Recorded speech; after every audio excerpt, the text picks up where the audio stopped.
Hello everyone, welcome to the next video tutorial on Android app development for beginners. In the last video, we have learned about the Android documentation, how we can use Android documentation both in offline and online. In this video, we will be learning about the project structure of Android along with the description, each of the files available in those directories. So guys, let's get started. Android projects have a specific structure with a set of directories and file name that are always the same. The structure will vary depending on project being created from the command line or using Android Studio. As I am going to use focused on project created and maintained in Studio. As I was already working on my project and I have opened that project in my Android Studio, that is a Hello World project. So first of all thing, first I will tell you about some tips which are going to be helpful for you. As you can see, these are the tips being provided.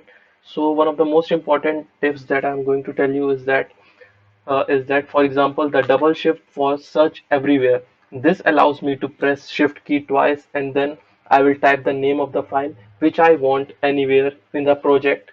I will type beginning of main activity and then I will press enter.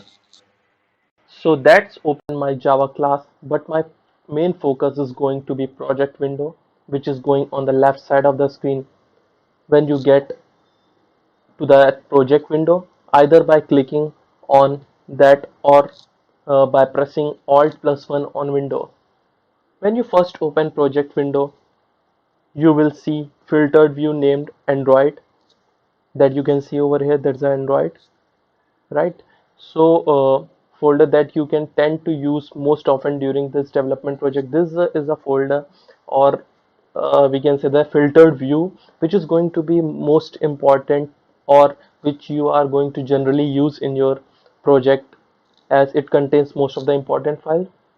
So first of all I will open that Android manifest file. You can see that this is the Android manifest file, an XML file which you can use to configure your app. Now inside package, this is a main activity. This is a Java class which contains most of the Java code which are going to be used in your project. These are the resource folder where you will place XML file and graphic files to manage your application, but this view does not reflect the actual underlying structure on the hard disk. To see that changes to the project view, I will select the project view, and then you will see actual directories and structures which are available in the project. So these are the actual structure or directories which are going to be available in your project. There is a .gradle files and .idea files as well. You can see that there is a .gradle and .idea folder which contains some dot files that won't be visible on Mac in the Finder application. Most of the time you don't need to worry about these hidden folders, but as an Android developer using Android Studio, you should know that these exist. Now let's go through in some details. As you can see, there is a app folder. The app folder will represent something known as a module in Android Studio. Within that there is a src folder, under which there is a main folder. So inside main folder you will find Java classes and resource, and also Android manifest.xml file, which I've already told you before. So the Java folder, under Java folder you will find folders for your packages, and this default simple Android app has only single base package, and it this is a package that represent app ID. Within that there is a main activity .java class which contains your source code, which is going to be used most of the time in your project. So main activity .java class, which right now is the only class available that's in your app. As you can see that I'm going to highlight some package name. So this package is reflected both at the top of the Java class or .class file, but is also registered in Android manifest.xml file inside package attribute. And you will also see that in a file called build.gradle inside an attribute name, that is the application ID. You can see that this is the same package which was available inside manifest file, also inside java.class file, and also inside build.gradle file. So these three places you will find the same package name being available. So that package is most important and is registered in few places. Now I will tell you about the res folder. The res folder contains all of your resource folder. You will see drawable. In drawable, you will typically find all the .png and .jpg files to represent graphics in your app. The layout folder. The layout folder will contain describe what your screen looks like. It is contains the XML file. So just wait for a while. So it will typically show you the screen which is going to be shown in your Android phone. So that is basically being reflected over here, and I will tell you about in some details later in the upcoming videos. So next you can see there is a series of folder called MipMap. A MipMap is a particular kind of graphics and new Android app. The MipMap folder are populated by PNG files.